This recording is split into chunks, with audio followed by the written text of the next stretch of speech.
Antioch College.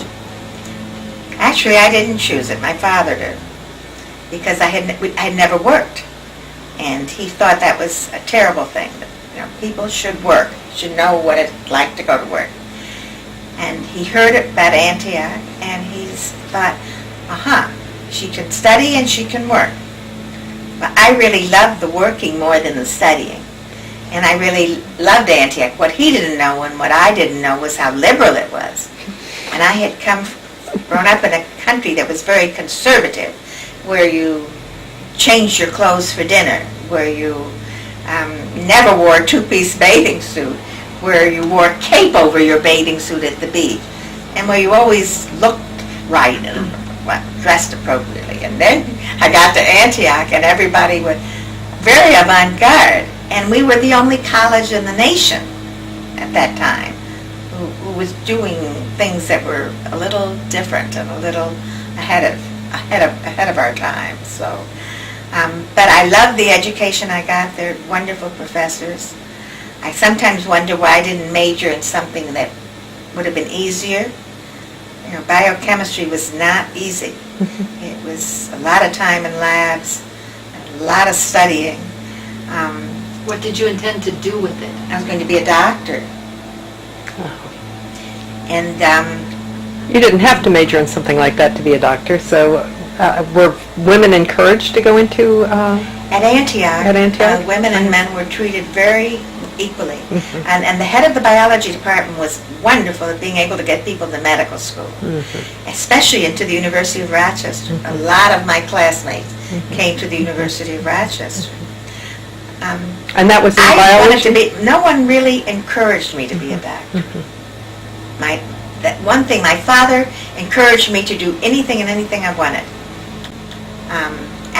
Athletics, he had no problem with anything that I got involved in. But something about being a doctor, the more education, the fact that in those days, doctors made house calls, so of course you would be out in the evening as well as the daytime. And even the head of the department, who was a dear man, also, he didn't encourage me. People would say, you want to get married, don't you? Yes. Well, you can't do both things. Well, I really wanted to be a pathologist, and I could have done both things. Pathologists usually don't work at night, don't have house calls, and don't work every day of the week even. So it would have been I think I could have done it. But as it turns out, I was a research biochemist. And the biochemistry for pathology would have made sense. Right. Would not have been a difficult career. And it would have been fascinating. But it wasn't to be. But I could have majored in Spanish. Spanish would have been easy. You weren't encouraged there to do the easy things, though, right? No. That I felt that college should be something that was challenging, and so to do something that you felt you already knew. I mean, I didn't know a lot of literature, and some of the things that I would have had to take if I majored in Spanish. Now, my roommate majored in business and home ec. And I thought, oh, that is such a silly major, home ec and business. Well, that major is so appropriate for a woman.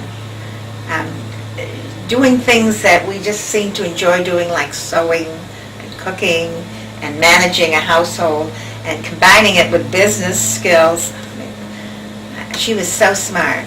And then she ended up starting several little businesses, teaching at Harvard Graduate School of Business, and just doing all sorts of things because of that major, which at the time I just thought was so mundane. What did you do with your major? Well, I did research biochemistry. I graduated from college. Fred was in law school, and he was at Cornell. He was a year ahead of me. And so I went to Ithaca, and I got a job doing research. And I did research until our first child was born, and even after he was born. But if I were to do research today, I'd have to go back to college. This was before DNA. What lab were you in and what type of research were you doing? It was the United States Public Health Service, and the research had to do with crops and adding supplements to crops. I know we did experiments on potatoes, increasing the vitamin C content of potatoes. Some of this sort of genetic engineering, which is controversial today, but wasn't even looked at as genetic engineering. It was improving vegetable crops. So how did this city girl, newly turned liberal Antioch graduate end up in Penn Yan? And how did you feel about it? Well, this was Fred's hometown. And yes, I grew up in Havana, which is a large city. And then when I went to college, my family moved to New York. And Fred, when his advisor in law school said to him, if you really are interested in general practice, you should go back to your hometown where you know people and you have contacts. So he came home and he told me that. He said, what would you think if I practiced in Penn Yan? And I think he was very surprised at my reaction.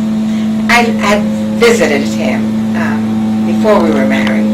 And of course it come after we were married that we would come here on vacation. But I love the people. And I love the small town. I love being able to get around easily. Kind of